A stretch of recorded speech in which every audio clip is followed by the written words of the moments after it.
Assalamualaikum warahmatullahi wabarakatuh.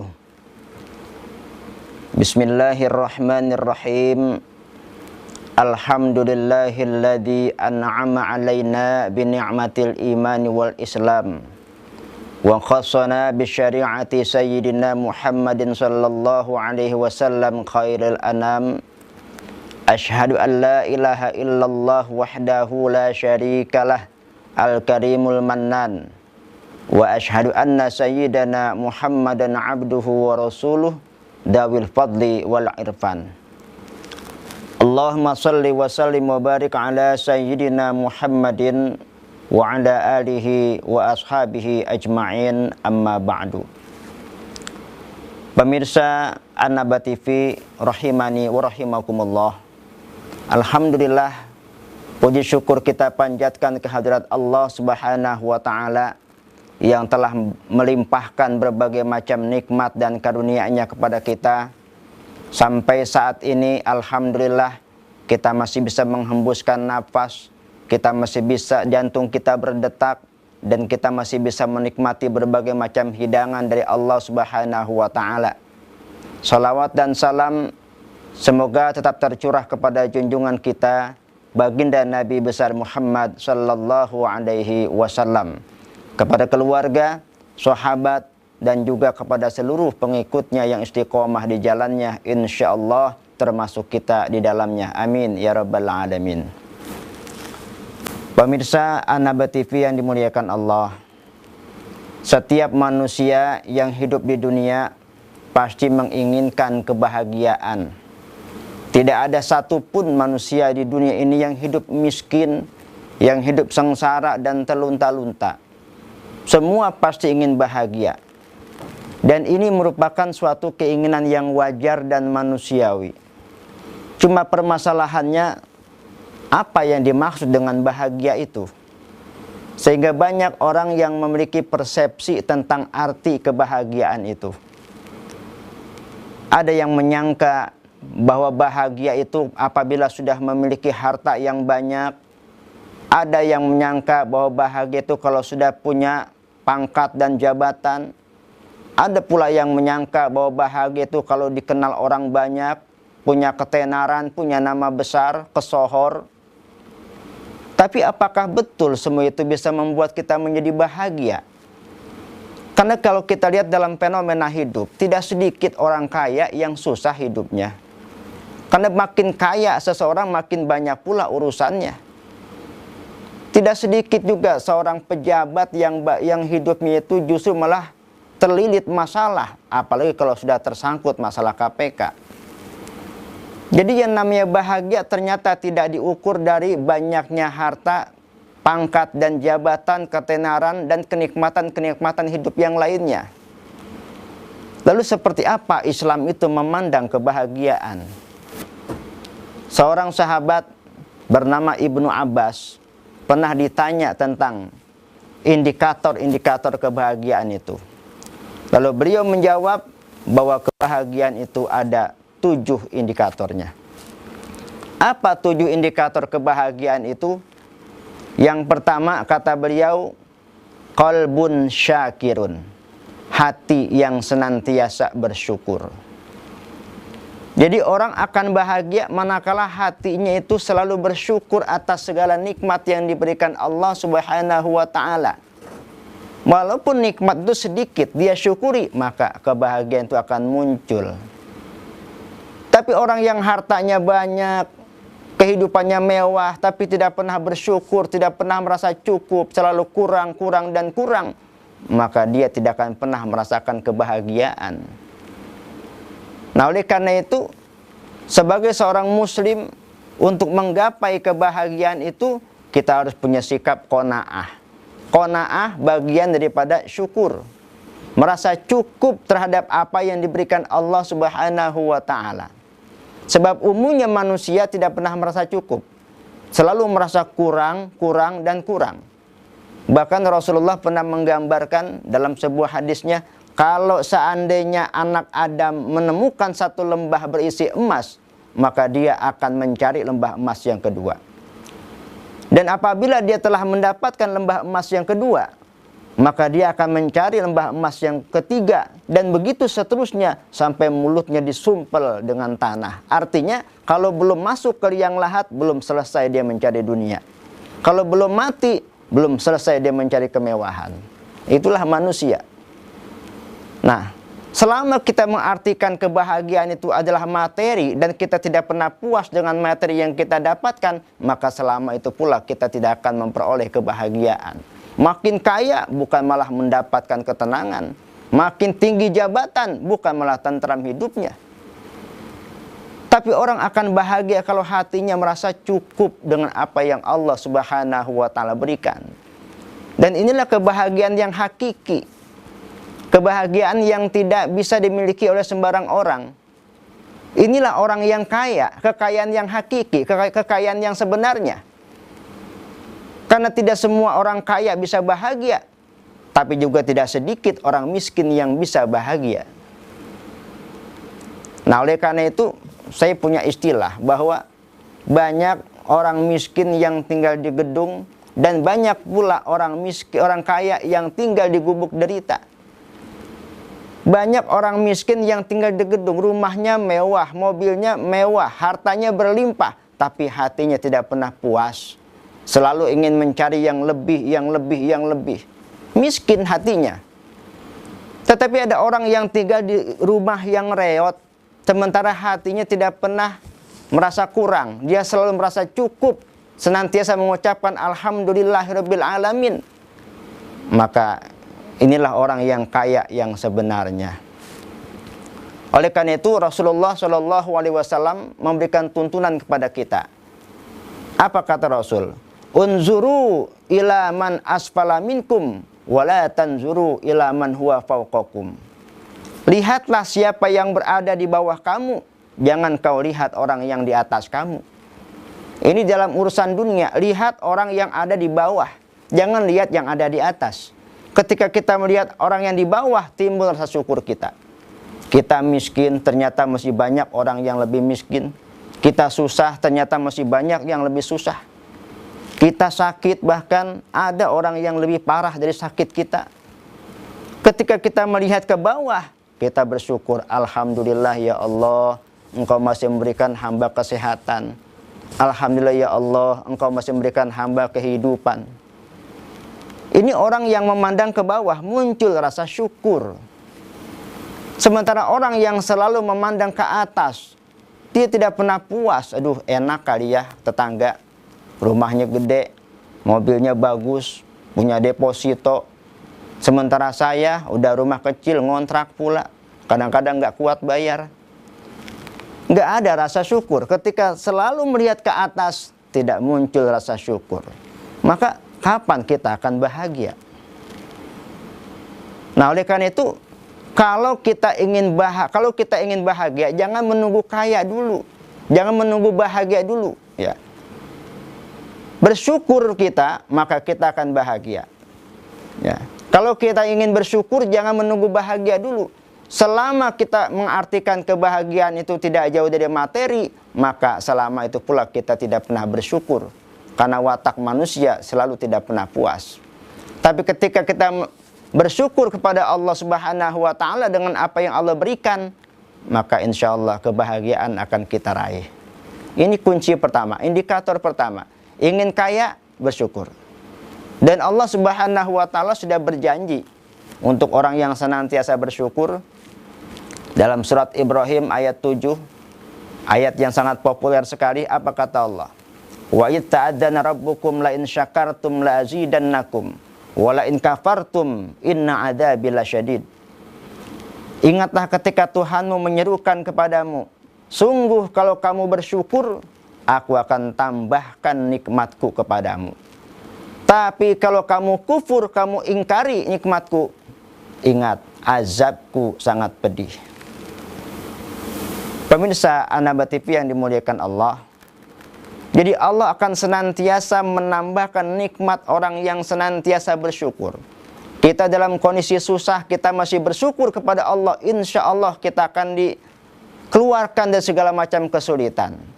Kita yang dapat nikmat sedikit kita bersyukur, insya Allah Allah tambahkan lagi sehingga hidup kita lebih mapan daripada sebelumnya. Syukuri nikmat Allah, Allah akan merubah hidup kita. Karena itu salah satu cara untuk bisa untuk merubah kehidupan kita adalah dengan cara sodakoh. Sodakoh bagian dari syukur. Asyukru bil arkan, kata Imam Al-Ghazali. Syukur dengan perbuatan. Sebab ada 3 syukur itu. Pertama, asyukru bil qalbi, mengakui nikmat itu datangnya dari Allah. Yang kedua, asyukru bil lisan, syukur dengan ucapan, yaitu dengan mengucapkan kalimat alhamdulillahirabbil alamin. Dan yang ketiga, asyukru bil arkan, syukur dengan perbuatan, yaitu memanfaatkan nikmat yang Allah berikan untuk ibadah kepadanya, baik ibadah ritual maupun ibadah sosial. Dan salah satu caranya adalah sodakoh. Dengan sodakoh ini akan menyuburkan harta kita. Orang yang susah sodakoh, maka dia akan keluar dari kesulitan. Orang yang kaya sodakoh, Allah jaga hartanya. Makanya kata Nabi, ma naqasat malun min sodakoh bal yazdad bal yazdad bal yazdad. Tidak akan berkurang harta seseorang karena sodakoh, tapi malah bertambah, bertambah, dan bertambah. Ini janji Rasul. Kita kadang-kadang kalau ingin sodakoh mikir, nanti kalau saya sedekah buat anak saya bagaimana? Buat kebutuhan rumah tangga saya bagaimana? Padahal Allah sudah berjanji tidak akan susah hidup orang yang senantiasa bersodakoh. Hartanya memang secara nominal berkurang, tapi hakikatnya Allah sudah menyiapkan balasan yang lebih baik dari apa yang sudah kita keluarkan. Pemirsa An-Naba TV yang dimuliakan Allah Subhanahu wa Ta'ala. Ini indikator kebahagiaan yang pertama, qalbun syakirun, hati yang senantiasa bersyukur. Jadi apabila hati kita bersyukur atas nikmat Allah, maka Allah akan memberikan kebahagiaan kepada kita. Yang kedua, kata Ibnu Abbas, indikator kebahagiaan itu adalah al-azwajus sholihah, punya pasangan hidup yang soleh atau sholihah. Kalau kita sebagai seorang suami punya istri yang sholihah, seorang istri punya suami yang soleh, istri yang solehah dan suami yang soleh, inilah yang akan dapat membahagiakan hidup kita. Kalau cantik, tampan belum tentu. Sebab cantik, tampan ada batasnya. Iya sekarang cantik, tapi umur 50, 60, peot, keriput. Kecantikan itu akan hilang. Tapi kalau kecantikan hati tidak akan pernah sirna sampai kapanpun. Dan bahkan banyak orang yang punya istri cantik, memang awalnya bahagia ketika dia sedang jaya. Tapi ketika dia sedang terpuruk, dia sedang jatuh, istrinya cantik tapi tidak punya iman, dia lari bersama pria yang lain. Apakah ini yang dinamakan dengan bahagia?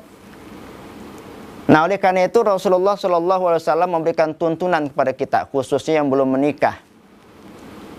Apa kata Rasul? Tunkahul mar'atu li arba'in. Wanita itu umumnya dinikahi karena 4 faktor. Ini umumnya. 5 liha, wali jamaliha, wali hasabiha, wali diniha. Karena hartanya, karena cantiknya, karena keturunannya, dan karena agamanya. Kita lihat agama ditempatkan di nomor terakhir. Ini umumnya. Makanya banyak orang yang berumah tangga, rumah tangganya pada akhirnya berantakan karena agama di nomor akhirkan. Sehingga kata Nabi, fasfar bidatid din taribat yadaka. Utamakan agamanya, maka nanti akan menguntungkan kamu. Artinya, prioritaskan kesolehannya. Seorang laki-laki mencari istri, calon istri yang solehah, yang jelas agamanya Islam, dan dia seorang muslimah yang taat, rajin sholat, rajin puasa, pintar ngaji, dan sebagainya. Jangan mencari istri hanya sekedar cantik, dari keturunan terhormat, banyak harta, sementara agamanya tidak dinilai, pada akhirnya menyusahkan hidup kita. Bagaimana kita bisa bahagia kalau istri kita malah menyusahkan kita? Nah, fasfar bidatid din taribat yadaka. Utamakan agamanya, maka nanti akan menguntungkan kamu. Insya Allah istri solehah atau suami yang soleh, ini akan membawa kita kepada kebahagiaan. Sebab istri yang solehah adalah istri yang pandai menghibur suami ketika suami sedang bangkrut, ketika suami sedang di PHK, ketika suami lagi kurang penghasilannya. Istri yang solehah pandai menghibur suami. Sabar ya Pak, inilah dinamika hidup. Mungkin suatu saat nanti kita akan berubah. Ini istri yang solehah. Beda dengan istri yang tidak solehah. Suami lagi jatuh, suami lagi terpuruk, disumpahin pula. Cari istri yang solehah. Begitu pula seorang wanita cari pria yang muslim dan soleh. Jangan hanya karena tampan, jangan karena hanya dia punya pekerjaan yang sudah mapan, penghasilan besar, agamanya tidak dinilai, pada akhirnya mengecewakan. Al-azwajus sholihah, punya pasangan hidup yang soleh. Ini indikator kebahagiaan. Luar biasa kita bahagianya manakala kita punya seorang istri yang solehah, pandai menghibur suaminya, selalu mendoakan suaminya agar senantiasa diberikan kelancaran rezeki, membantu tugas-tugas suaminya. Ini istri yang solehah membawa kebahagiaan. Ini yang kedua.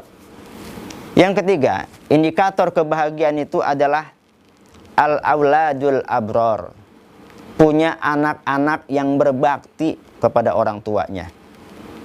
Jadi sudah punya pasangan yang soleh atau solehah, anak-anak kita berbakti pula kepada kita. Luar biasa bahagianya. Nah, oleh karena itu, agar anak-anak kita berbakti kepada kita, apa tugas kita? Mendidik. Kita didik anak-anak kita bagaimana agar mereka berbakti kepada kita. Tapi ada satu kunci lagi yang sangat penting. Agar anak-anak kita berbakti kepada kita, coba kita tanya pada diri kita, sudahkah kita berbakti kepada kedua orang tua kita? Jadi ketika kita sudah berbakti kepada kedua orang tua kita, maka nanti anak-anak kita pun akan turut berbakti kepada kita. Rasulullah SAW mengajarkan, birru aba'akum tabirrukum abna'ukum. Berbaktilah kalian kepada orang tuamu, maka nanti anak-anakmu akan berbakti pula kepadamu.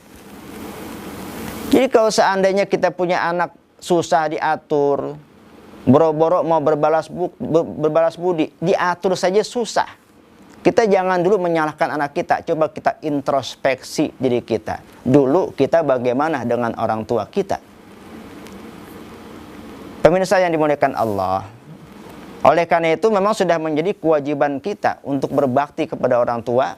Sebagaimana yang Allah katakan, wa qadha rabbuka alla ta'budu illa iyyahu wa bil walidaini ihsana.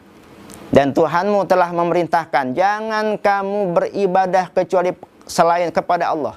Jangan kamu beribadah selain kepada Allah. Dan berbaktilah kalian kepada kedua orang tuamu. Ini ajaran Allah Subhanahu wa ta'ala. Ketika kita sudah berbakti kepada kedua orang tua kita, maka secara otomatis nanti anak-anak kita pun akan berbakti.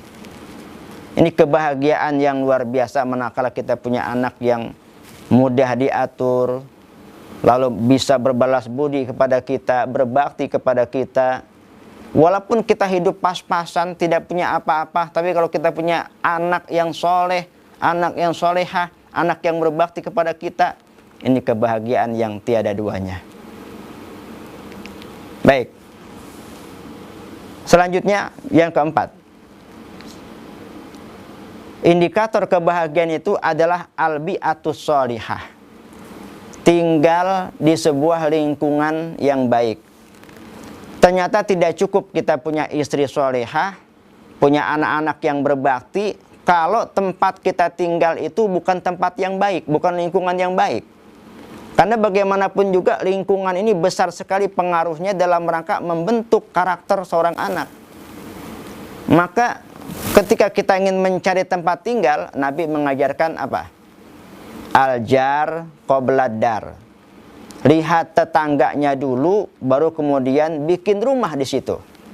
Ya baik bangun ataupun beli jadi ataupun mengontrak, terserahlah. Yang jelas Lihat dulu lingkungannya, baik atau tidak, islami atau tidak. Lingkungan yang baik adalah lingkungan yang islami.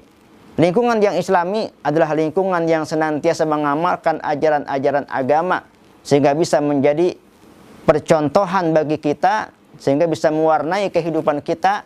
Tinggal di sebuah lingkungan yang islami, insya Allah kita dan anak-anak kita akan memiliki karakter yang islami. Tapi beda manakala kita tinggal di sebuah lingkungan yang jauh dari agama, lingkungan yang tidak mengamalkan agama, maka sangat bisa jadi nanti anak-anak kita pun juga akan terwarnai oleh mereka, bahkan termasuk orang tuanya juga. Al-bi'atus sholihah, tinggal di lingkungan yang baik. Yang kelima, indikator kebahagiaan kata Imam Ibnu Abbas adalah al-malul halal, punya harta yang halal. Di sini tidak dikatakan harta yang banyak, tapi harta yang halal. Sebab harta yang banyak tapi kalau tidak halal tidak akan pernah membawa kita kepada kebahagiaan. Coba saja kita mencari harta, mencari rezeki, menghalalkan segala cara apapun kita tempuh, asalkan kita bisa mendapatkan penghasilan sebanyak-banyaknya. Lalu kita berikan makan anak dan istri kita, yakin anak-anak kita tidak akan bisa menjadi anak-anak yang soleh. Istri kita juga tidak akan menjadi istri yang taat kepada kita, karena setiap hari kita berikan makan dari jalan yang tidak halal. Entah itu berbohong, entah itu riba, entah itu menipu dan lain sebagainya. Karena itu untuk mendidik anak, untuk menciptakan anak yang solehah tidak cukup hanya dengan pendidikan, tapi juga berikan makan dari hasil yang halal. Al-Quran mengajarkan, ya ayuhan nas kulu mimma fil ardi halalan thayyiba. Wahai manusia, makanlah dari apa yang ada di bumi yang halal dan thayyib. Halal dan thayyib. Apa itu halal? Halal itu yang tidak dilarang oleh agama, baik Al-Quran maupun hadis. Thayyib itu apa? Nggak pulang-pulang. Oh, itu Bang Thayyib. Thayyib itu artinya yang baik-baik, yang bisa mendukung kesehatan. Yang diperintahkan oleh agama itu makan yang halal dan thayyib, bukan hanya halal. Yang thayyib pun sangat perlu. Contoh begini. Daging kambing halal, tapi tidak thayyib bagi orang yang punya darah tinggi. Ya. Emping melinjo halal, tapi tidak thayyib bagi orang yang punya asam urat. Dan begitu seterusnya. Jadi yang Quran ajarkan, makanlah dari apa yang dihasilkan dari bumi yang halal dan thayyib, yang tidak dilarang oleh agama dan juga yang bisa mendukung kesehatan. Nah, jadi yang akan membuat kita bahagia itu punya harta yang halal, meskipun tidak banyak. Kita punya penghasilan yang pas-pasan umpamanya, cuma sekedar bisa makan setiap hari, anak-anak sekolah bisa kita bayarkan, tapi tidak bisa menabung.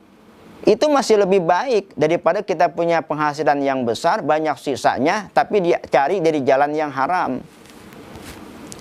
Para pemirsa yang dimuliakan Allah, pernah saya jelaskan bahwa yang namanya harta itu haramnya diazab, yang halal juga masih dihisab.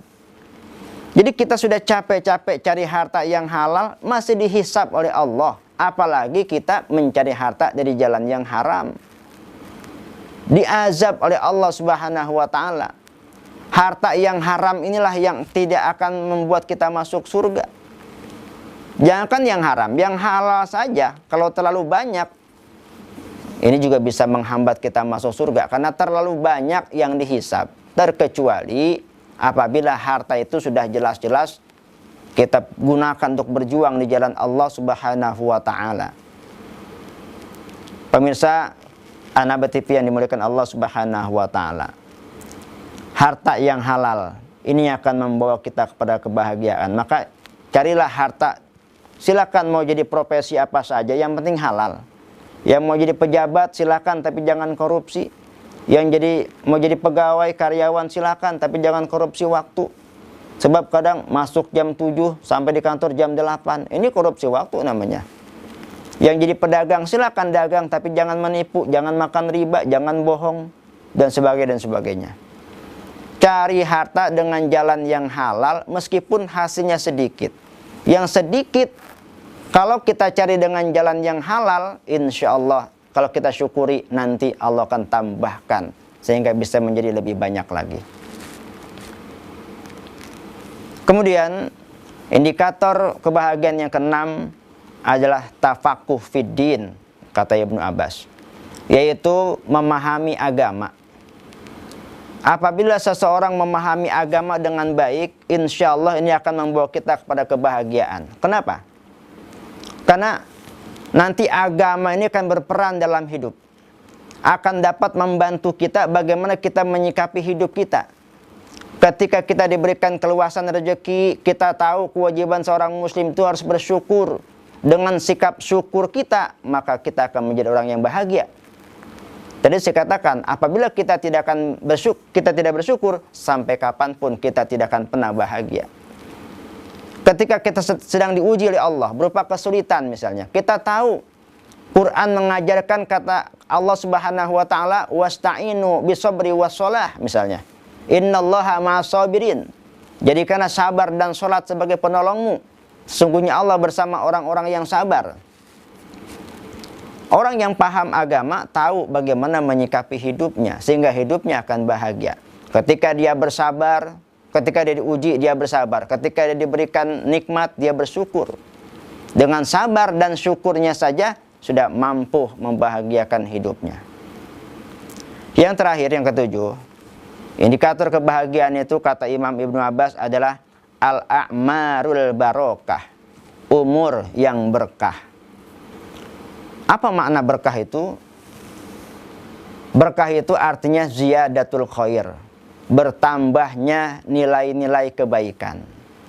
Jadi umur yang berkah artinya umur yang selalu digunakan untuk kebaikan-kebaikan.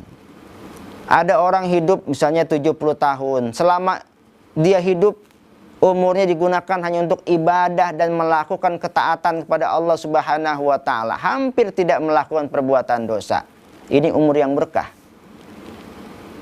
Nah, umur yang digunakan untuk ibadah, umur yang digunakan untuk ketaatan kepada Allah, ini akan membawa kepada ketenangan hidup, kedamaian hidup.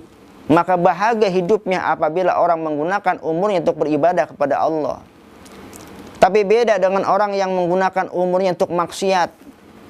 Hidupnya tidak akan pernah merasakan kedamaian, ketentraman. Meskipun hartanya banyak, jabatannya tinggi. Tapi kalau umurnya tidak digunakan untuk ibadah, selama itu pula dia tidak akan merasakan kedamaian dan ketentraman. Al-a'marul barokah, umur yang berkah. Ini kunci kebahagiaan. Oleh karena itu, gunakan sisa umur kita ini hanya untuk ibadah kepada Allah. Baik ibadah ritual maupun ibadah sosial. Sebab umur nanti akan dimintakan pertanggungan jawab sama seperti harta. Sebagaimana yang Rasul sabdakan dalam sebuah hadisnya, lan tazula qadama 'abdin yaumal qiyamah hatta yus'ala an arba'in khisalin.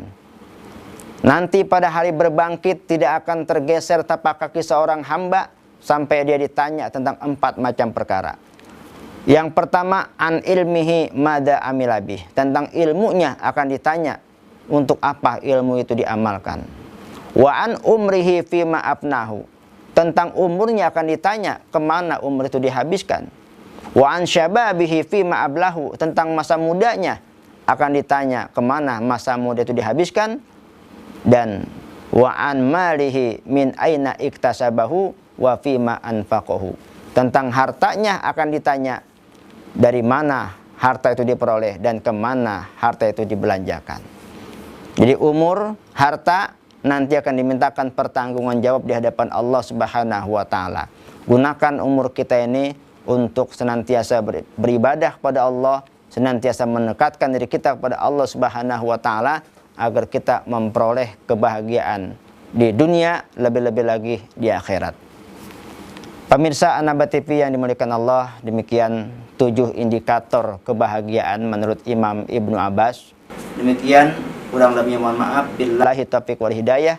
Wassalamualaikum warahmatullahi wabarakatuh.